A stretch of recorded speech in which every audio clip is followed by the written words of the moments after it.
Des élections sans heurts, sans violence et apaisées, c'est l'essentiel du message livré aux populations, aux électeurs, aux candidats et leurs représentants par le médiateur délégué chargé des régions du Nzi, de l'Ifou et du Moronou. Claconan a sillonné plusieurs localités, dont Daoukro, Dimbokro et Bongwanou, en présence des autorités préfectorales, religieuses et traditionnelles de toutes ces localités. D'œuvrer pour une campagne sans heurts. Les candidats au régional et au municipal ont fait la promesse de l'apaisement. Ils ont signé une charte d'engagement à la paix pour un scrutin sans violence dans leurs localités respectives. Il s'agit d'une campagne de sensibilisation pour que nous puissions apporter notre contribution concernant les élections municipales, régionales, que les élections puissent être des élections apaisées et sans violence. Les élections, bien qu'elles soient compétitives par nature, ne devraient jamais être une source de division, de conflit ou de perturbation de la paix sociale. Au contraire, les élections nous offrent la possibilité de choisir nos dirigeants, de décider de la direction que prendra notre région et notre commune.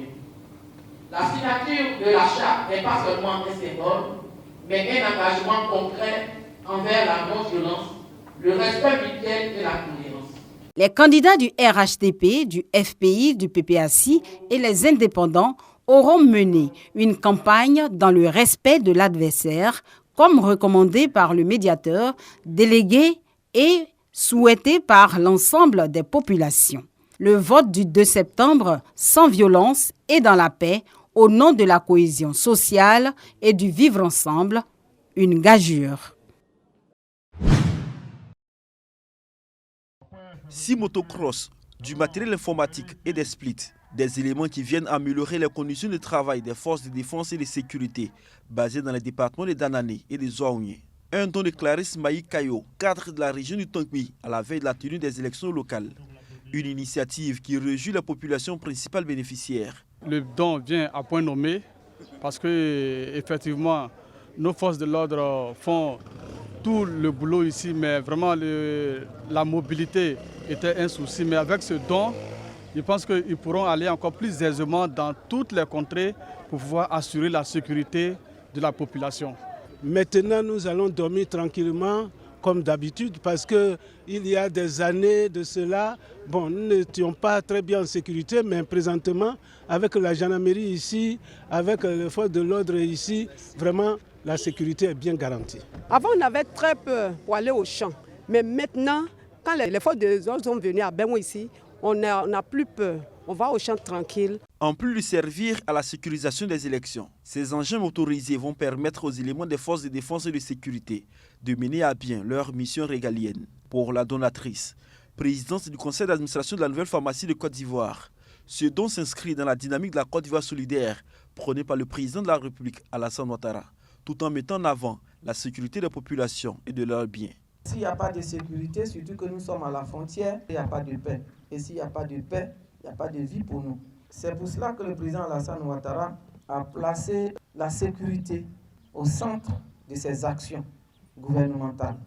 Et nous qui sommes les cadres de la région du Tonkouy et singulièrement de la circonscription de Benouin, nous voulons montrer au président de la République que nous sommes aussi engagés dans sa vision qui est qu'on veut une Côte d'Ivoire en paix. Les brigades de gendarmerie de Benoué, de Zouaougne et de Danané, ainsi que le détachement des forces armées de Côte d'Ivoire et les commissariats de police de ces différentes villes sont les principaux bénéficiaires. En leur nom, le préfet de Zouaougne rassure la donatrice. Je tiens particulièrement à exhorter la population à une franche et étroite collaboration avec ces forces dont elles sont la raison d'être. Ce don, au-delà du renforcement de vos capacités opérationnelles, est l'expression manifeste de la confiance placée en vous par Madame la PCA et les populations. Par conséquent, vous devez donc œuvrer inlassablement à la consolidation de cette confiance, gage de la réussite de vos missions de sécurisation des personnes et des biens. Après les forces de défense et de sécurité, Clarisse Maïkayo promet du matériel roulant aux forces paramilitaires des 2 départements. La courtoisie, le bon ton et un comportement citoyen, des valeurs prônées par le médiateur délégué des régions du Béré et du Ourodougou depuis des semaines pour aboutir à un climat social apaisé durant cette période électorale. Sorodo sélectionne les différents départements du district du Ouroba pour parler aux jeunes et mettre les autorités traditionnelles en mission pour la paix. À l'étape de Séguéla, le représentant du médiateur de la République, Adama Tunkara, a demandé aux candidats, aux jeunes et aux femmes d'œuvrer pour maintenir la cohésion sociale et surtout maintenir le climat de paix dans le Ourodougou. Il faut que les jeunes, les femmes, les guides religieux, les chefs de communauté soient les relais du médiateur de la République pour porter le message des élections sans violence, des élections apaisées. Parce que ces élections apaisées sans violence qui vont se trouver dans un esprit de paix est gage de la consolidation de notre développement. Pour joindre l'acte à la parole, les jeunes ont signé une charte de bonne conduite pour promouvoir la cohésion sociale à Séguéla. Nous nous engageons de façon solennelle dans nos différences politiques, ethniques, culturelles et religieuses à adopter un comportement républicain et citoyen pour que le Ourodougou soit la région la plus éprise de paix de notre pays. Après les jeunes, ce sont les candidats et des représentants de candidats qui ont signé également une charte de désengagement à la paix pour des élections sans violence. Des signatures faites sous la supervision du préfet de région, Karim Diarra.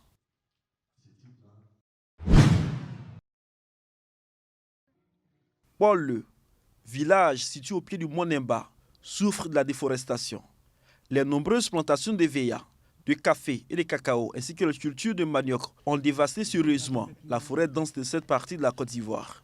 Les populations s'inscrivent désormais dans l'agroforesterie. En plus des cultures pérennes, elles pourront planter des arbres. Et pour cette technique, différents types de plants sont recommandés. Il est conseillé vraiment de planter des arbres fruitiers tels que les apis, tels que les petits coulas, voilà, tels que les ivengia. Voilà. Donc tous ces plants-là, toutes ces espèces-là sont des espèces agroforestières. Et à la longue, le planteur qui aura accepté de pratiquer ce système de culture-là pourra non seulement bénéficier de ses revenus en vendant sa production cacaoyère, mais également en récoltant les fruits de ces arbres fruitiers-là. Pour les accompagner dans leur initiative, la présidente de l'ONG GFM3, Génération des femmes du 3e millénaire, donne l'exemple dans une plantation de café. Une idée que les autorités coutumières comptent promouvoir pour restaurer le couvert forestier avec le soutien technique de Mondelez à travers le projet Coco Life. On va se sensibiliser entre nous, on va se donner le courage en travaillant. Parce que quand tu fais quelque chose, quand quelqu'un vient voir ce qu'il t'a dit de faire, quand tu fais, et lui aussi il est content et il t'encourage aussi. On doit prendre l'énergie et puis faire le travail. Nous avons déjà un suivi. Là, on a une équipe en place, les pires qui sont chargés de suivre ce que nous faisons. L'année passée déjà, il y a une ONG qui était venue faire des vérifications. Donc en tout cas, les résultats sont pour le moment satisfaisants. Superficie tourne autour de 60 hectares. Avant cette séance de plantine d'arbres, les populations du village de Paul ainsi que les autres villages environnants ont été sensibilisés à la préservation de la forêt. Les responsables de l'ONG JFM3 et ceux des eaux forêts basés à Dandané ont parlé de l'importance de l'agroforesterie. Il ne s'agit pas de faire des plantations de cacao, s'enrichir et puis c'est tout. Tout ce que nous faisons là, nous faisons pour nos enfants. Nous, on peut dire que notre temps est déjà passé. Mais les enfants, qu'est-ce qu'ils vont manger demain? Et c'est l'avenir qu'on est en train de préparer.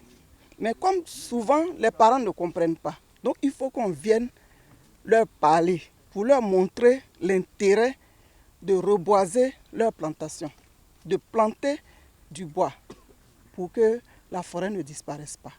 L'ONG Génération Femmes du 3e millénaire intervient dans plusieurs régions de la Côte d'Ivoire sur diverses thématiques, entre autres l'autonomisation des femmes, la protection des enfants, la lutte contre les fistules obstétricales ainsi que la lutte contre la déforestation.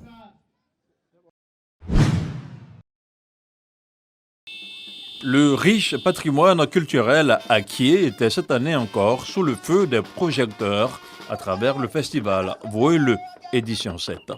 Jeunesse et transmission culturelle, c'était le thème de l'édition 2023. Festival Veleux, c'est un appel constant au retour aux sources. À apprendre notre culture et de notre culture, gage d'un avenir sûr, certain et sain. Les organisateurs ont joint l'utile à l'agréable en procédant à la réhabilitation de l'école primaire publique à Sambrou, la toute première école de la ville d'Adzopé. Ils ont aussi fait des dons de kits médicaux. Le festival veut surtout inciter la jeunesse de la région de la Mé à un retour aux sources. Les festivaliers ont aussi découvert un concours masculin de cuisine qui vise à promouvoir la gastronomie à Kié, le tout avec des parures typiques de la région. Le détail qui apporte la touche finale au festival était ce grand concert aux sonorités locales. Le chaleureux public d'Adzopé et des villes environnantes, venu en grand nombre au stade municipal de la ville, n'a pas boudé son plaisir. Des artistes en vogue étaient aussi de la partie.